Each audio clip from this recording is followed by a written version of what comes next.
All right, everyone, we're going to get started with our final press conference of the day.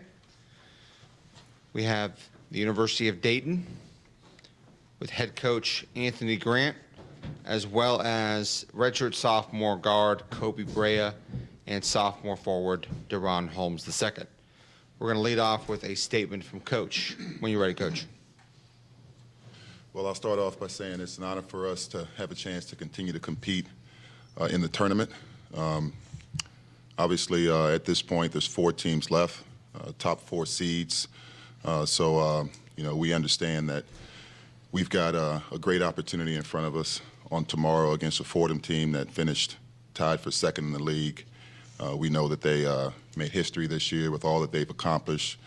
Some outstanding talent on their team, outstanding coaches, great environment. Last night, just seeing the fan support. So we understand that this is going to be a great challenge for us, a great opportunity, and we're looking forward to it. We will now take questions for the student athletes.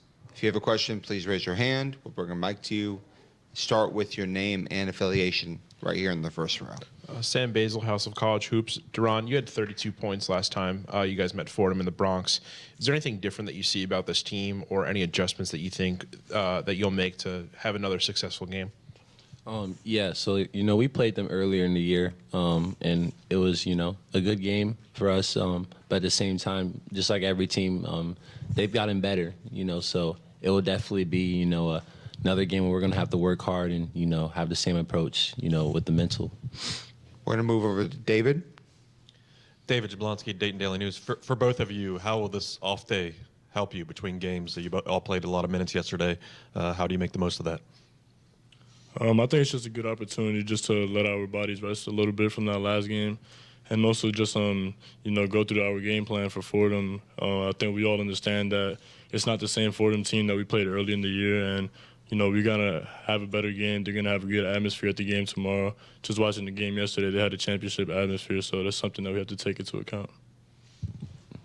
Yeah, we have to make sure we're hydrating, getting good sleep, and just eating right, and being prepared. Just because it's an off day doesn't mean, it's a day where we could just, lounge around and, not care about our habits. We're going to go back to Matt in the fourth row. Fellas, Matt Shelton-Ide, VCRamNation.com, A10Talk.com. The last time you played them, y'all finished 74% of your shots inside the arc, and that's really one of their strengths is their interior defense. Deron, how were you able to have so much success against them last time inside the arc? We just stuck to the game plan, I just stuck to the game plan. Teammates found me, and I was able to hit shots. They're a very good defensive team, and we were able to take advantage of what we could. So we just controlled what we could. We're going to jump over to David. Kobe, what did you think of seeing all the Fordham fans in the arena yesterday? I don't know if you got to stick around, but so many people from your section of town filling that arena. And did you have your own cheering section here? Do you expect to have more fans tomorrow? Yeah, definitely. I mean, it's always good to see that kind of atmosphere, as competitors.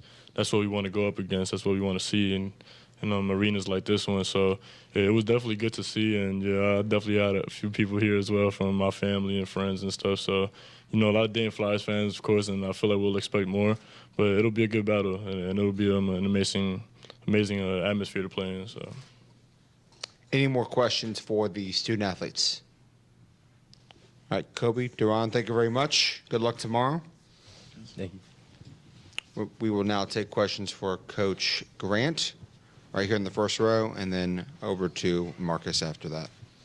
Coach Sam Basil, House of College Hoops. For one of the further teams from Brooklyn geographically in this conference, even when you play at Rose Hill and in Brooklyn, I mean, Dayton draws really great crowds. What do you say about that as a testament to, the passion of Dayton's fan base? Well, I think, we've got a great fan base. I think Dayton has a rich history, just in terms of the success that our program's enjoyed over the years. I'm a former Flyer player myself, so I've seen it, I've lived it. So, yeah, something that we're proud of. Marcus. And, Coach, I've asked a couple of the other coaches the same question here. This time of year, with so much familiarity, are there things that you add onto your actions that you've been holding back that maybe Fordham hasn't seen on film or seen in the scout? Well, I think, with such a quick turnaround, I think Fordham is really good defensively because of their ability to change up their defenses. They got a variety of different things that they do defensively, some unique things that you really don't see, throughout the year on anybody else you play. At least I haven't. So I think this is a game more in terms of preparing for the opponent in front of you, and they pose a challenge with the different. They got some great individual defenders.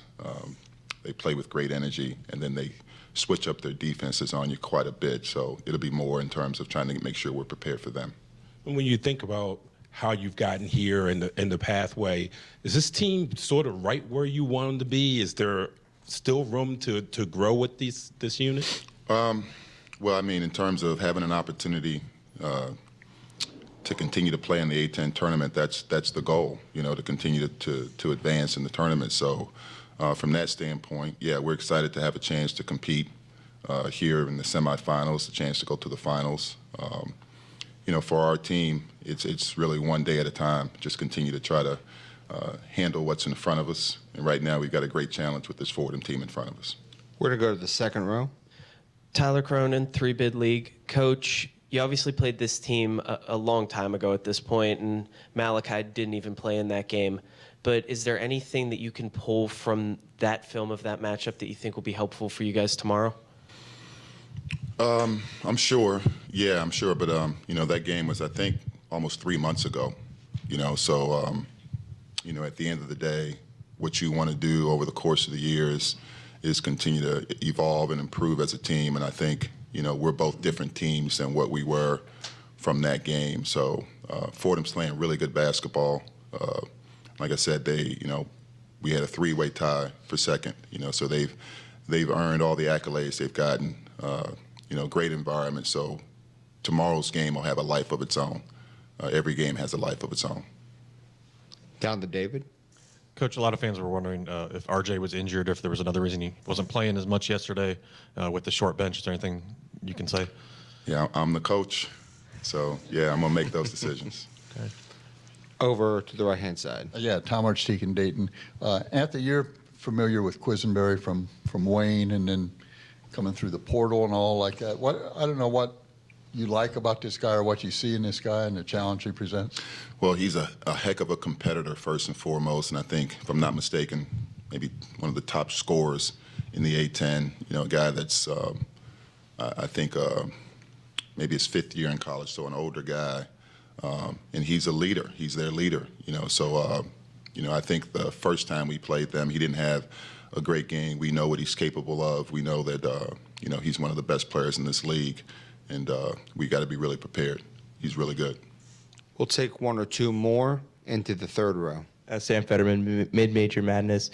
Both of you guys talked about how Fordham's a different team. You talked about it, but what specifically makes them such a different team and such a difficult matchup at this point in the season? We can just go off of what we see. They're playing with great confidence. I think you look at what they've accomplished this year. I think maybe the best record in A-10 play in the history of the program. They got multiple guys that are all league guys.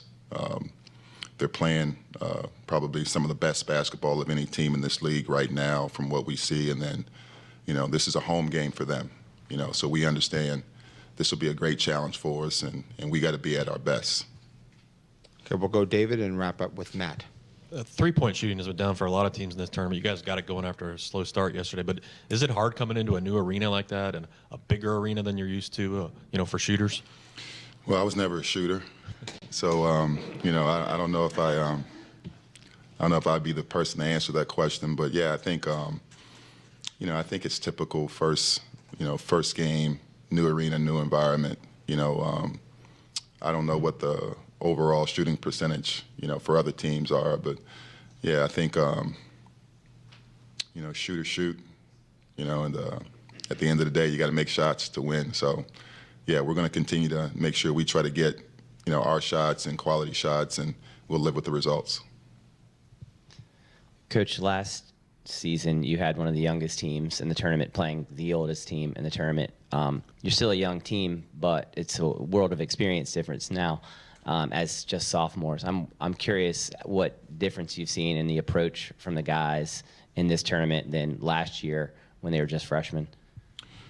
Well, I think that's a complicated question because we don't have the same team. We've had maybe 4 or 5 different renditions of our roster just because of guys that are available. So, this is not, it doesn't go like in chronological order where you say, okay, you stay the same. Every year's got a life of its own. Really, for us, every game's got a life of its own. So I don't know that that's a question I can fully answer for you. Obviously, we didn't have our whole roster available yesterday. Don't know what Elvis is out. We know that. Don't know Mike's status. So I think for us, it's just about being able to control the things we can control. Coach, thank you very much. Good luck All right, guys. tomorrow. Thanks. Just as a reminder, Dayton defeated St. Joe's yesterday, 60-54, and advances to the Atlantic 10 semifinals. This is their first.